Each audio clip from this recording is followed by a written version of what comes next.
I ran what people in prison call a store. A store inside isn't a real store. There's no counter, no shelves, no sign. It's just an understanding.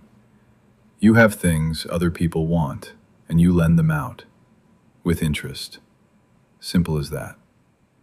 Most people who try to run a store inside fail before they even get started. Not because the idea is bad, but because there are too many things you can't control. Transfers, shakedowns, people leaving without paying, people getting scared, people getting desperate. The only thing I could control was the pricing and the way I treated people. Most prison stores run on a strict 2-for-1 system.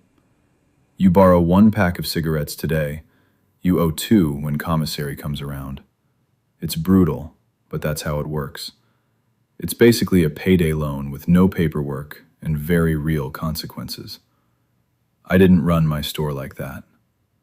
I'd walk over to a guy a couple cells down. No money on his books, no visits, no mail, just trying to make it through the week. I'd tell him I'd give him 5 packs to hold him over until commissary. At first, they'd get defensive, almost offended, like I was accusing them of being weak. They'd say things like, "I don't need charity," or "I'm not paying 2 for 1." I'd calmly explain this wasn't charity, and it wasn't the usual deal either. I'd say, "I'm not here to squeeze you. This place already does enough of that. You give me 7 packs back next time. If you're late, it's 1 pack a week. That's it." That rate was way below normal, at least back then. And that wasn't an accident. I wasn't trying to get rich. I was buying something much more important: stability, safety, and information. See, prison is all about variables. Guys are constantly shipping in and out. Classification is a revolving door. Some people are gone in days. Some get sent to higher security and disappear overnight. If you don't know who's leaving and when, you lose money fast. That's where runners come in. Runners know everything. Who's moving, who's got heat, who's being watched, who's desperate. And runners smoke too. I tipped runners well, always. Not because I liked them, but because information is currency. You treat runners right, and they make sure things flow smoothly. You don't, and suddenly your cell gets searched, your name starts circulating, and your life gets uncomfortable very fast. I kept a low profile. I didn't brag. I didn't advertise. I helped people quietly and asked them to keep it that way. The store stayed small, controlled, and boring. And I lost money doing it. Let me be clear about that. I didn't run a store to make profit. I ran it to stay alive. 80% of the guys in there didn't scare me. I could read them, predict them, handle them if I had to. The other 20%? Those were the ones you never crossed. The kind of men who didn't raise their voices. The ones everyone else gave space to without being told. You don't need a psychology degree to spot them. If a cell has blankets over the bars and officers don't bother knocking, that's someone you stay far away from. Running the store kept me neutral, useful, known, but not loud. Then one day, something unexpected happened. I was in the mess hall when a correctional officer asked me if I wanted a job.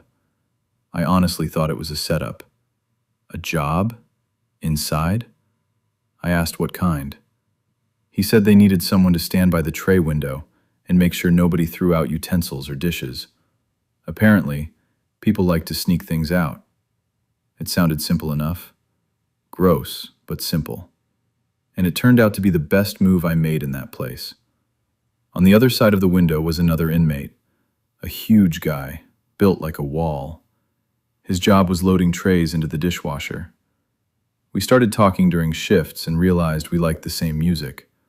Old school rap. The kind you don't hear much anymore. So we started rapping quietly to pass the time, then not so quietly. Soon we were doing full verses, trading lines back and forth while trays slid past us. Some guys walking by would hum along. Some would shake their heads. Some told us to shut up. We didn't care. For a few minutes at a time, it felt normal, almost human, in a place designed to strip that away.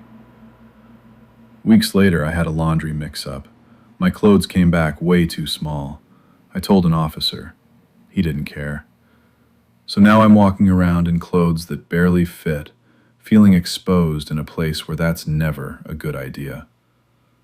One day, heading back up the stairs after chow, someone crossed a line. Not a misunderstanding, a line. Words were exchanged. I made it very clear that this wasn't happening again. Before anything could escalate, my buddy from the tray window stepped in. He shut it down instantly. No spectacle, no chaos, just a clear message. After that, the rest of my time there was quiet. That's when classification came. Normally, you have no say in where you go next. You end up wherever they send you. But sometimes luck shows up in strange ways.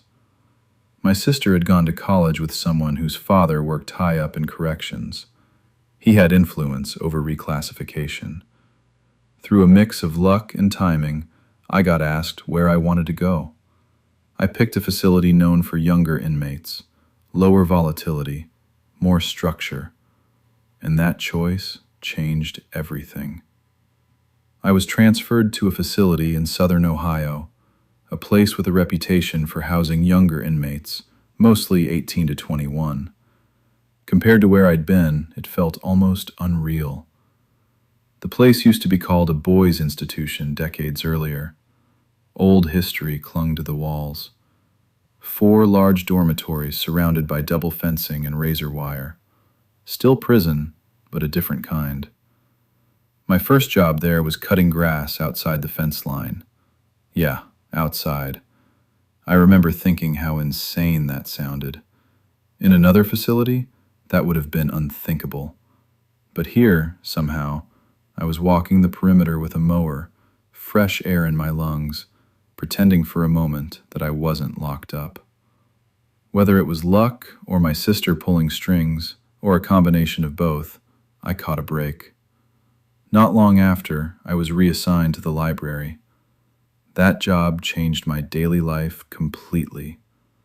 Air conditioning, quiet, books everywhere, and a computer, an old Apple II, but it was mine.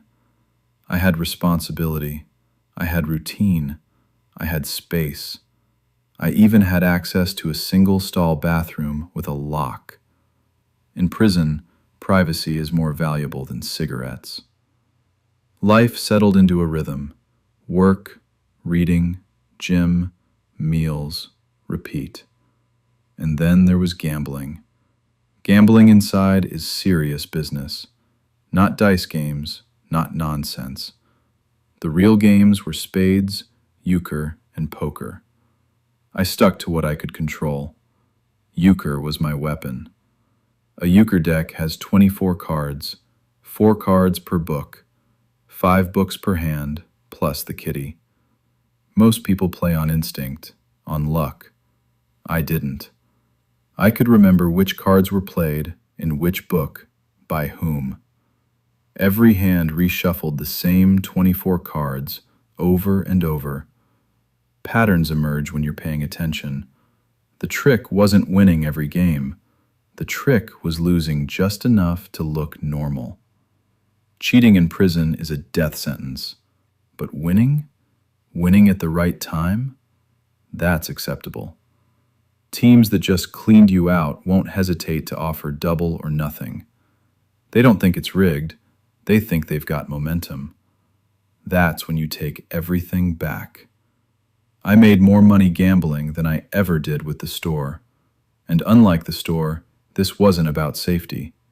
This was leverage, comfort, options. After about a year, my sentence ended. I went home. And that's when I heard something that stuck with me for a long time. My girlfriend's mother told me she was scared by how easily I adapted to prison. She said she hoped I hadn't enjoyed it too much. At first, I brushed it off, but later, I realized she was right.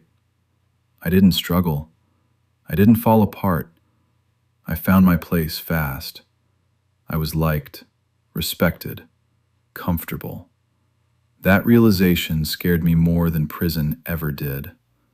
I'd wanted to serve in the military once. I wanted to be a Marine, but my record erased that path completely. That's my one real regret. I wanted to give those years to something meaningful. Instead, I burned them. After getting out, I stayed clean. Mostly. I worked. I tried to straighten things out. I kept my distance from the old life. Then, a year later, I went back. Not for something I actually did, not even close. But it didn't matter. I didn't complain this time. I didn't play the victim. I went back knowing the rules, knowing myself. I survived it again. And when I finally walked out for good, I understood something most people never have to learn. Prison doesn't change who you are. It reveals it. Some people break. Some people disappear into it. And some people adapt so well that they have to be careful. Because that same adaptability can take you to places you never meant to go. I've spent the last 20 years trying to use that gift somewhere better. And I think, finally, I have.